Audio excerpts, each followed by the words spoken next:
I just wanted to say a couple of words about John here this morning, and I was to start off by thanking everybody for being here, braving the weather and the crazy DC traffic. It obviously means a lot to John and this important milestone in his career to have family and friends, former co-workers come out here for this event. Again, I want to keep it brief because it's about 40 degrees out here, and I'm one of the few things standing between you guys and some free food afterwards. So, but I did want to hit on a couple of points. One is I thought that the choice for this venue was spot on. Thomas Jefferson, for those history majors out there, you guys may know that he was not a proponent of keeping large standing armies. He thought militias would be sufficient for the defense of the nation. So in a lot of ways, he wouldn't recognize the most powerful military force on earth that this country has become. With that being said, one of the things that Jefferson always valued was service to the country. One of my favorite quotes from Jefferson is that patriotism is not a frenzied burst of emotion, but a lifetime of dedicated service.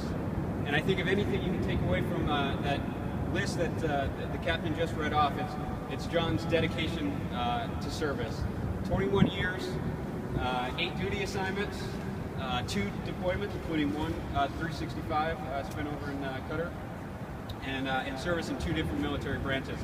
I think it's really a testament to that service that Jefferson valued so highly.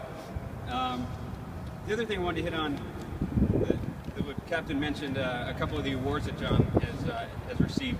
One in particular is the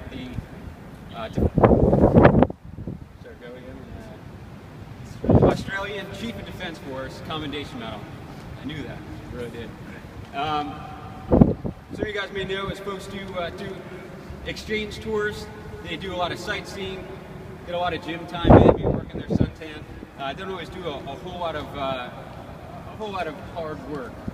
John was just the opposite. He hit the ground running in Canberra, tackling a huge operational issue for the Australian Defence Forces. And before he was done, he helped stand up their ability to what they call precision point mensurate for their precision guided munitions, giving them that first capability in all of the Australian Defence Forces. Really bringing their capabilities into the 21st century. So a huge accomplishment, done with a lot of hard work, probably a little bit of harassment of some of the folks in the Intel community and throughout NGA, but got the job done, and that's been a hallmark of John's career. And the last thing I really wanted to do is to thank John for a couple of things. One, just overall for his service. We're an all-volunteer force these days. Less than 1% of the population serves in the military. So to not only serve, but to continue to serve, make a career out of it is something that's becoming more and more rare these days. I want to thank his family for making that possible. So Pam, Jake, Madison, you guys, as you guys know, you guys are the rock that enable your dad to go contribute every day to the defense of this country. I want to thank you as a colleague for letting me be a part of this, for being a strong sounding board for me and always giving me good advice. Let me blow off some steam when I need to, and more importantly, just for your friendship. So I wish you luck in this next phase of your career, and we'll go from there. Got the publishing order. Attention to orders. The President of the United States, acting upon the recommendation of the Secretary of the Air Force, has placed special trust and confidence in the patriotism, integrity, and abilities of Captain John Gilbert. In view of these special qualities and his demonstrated potential to serve in the higher grade, Captain Gilbert is promoted to the rank of Major, United States Air Force, effective the first day of December 2013 by order of the Secretary of the Air Force. Pamela, Jake, Madison, please come forward and help pin on Major Gilbert. Hip hip hooray.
Hurrah!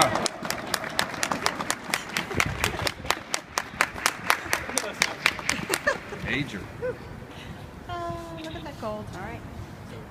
Now can you open the box?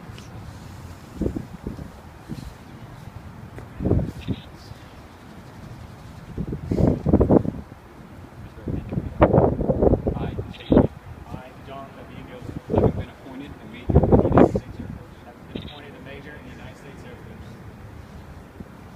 do solemnly swear Solemnly swear to support and defend the Constitution of the United States to support and defend the Constitution of the United States against all enemies, foreign and domestic, against all enemies, foreign and domestic. that I will bear true faith and allegiance to the same, I will bear true faith and allegiance to the same. that I take this obligation freely I take this obligation freely without any mental reservation or purpose of evasion, without mental reservation or purpose of evasion. that I will well and faithfully discharge I will well and faithfully discharge the office upon which I am about to enter. the office of which I am about to enter. So help me God. Yay! Hip hip hooray! Hip hip hooray! Ladies and gentlemen, it's my distinct pleasure to introduce to you the Air Force's newest major, Gilbert, sir, the floor is yours.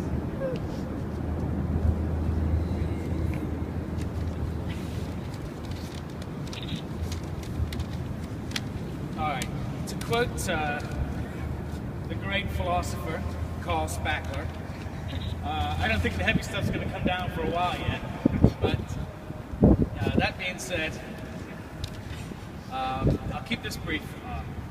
So I'd like to at least remain friends with a few of you, at least after the ceremony's over. So we'll keep this brief.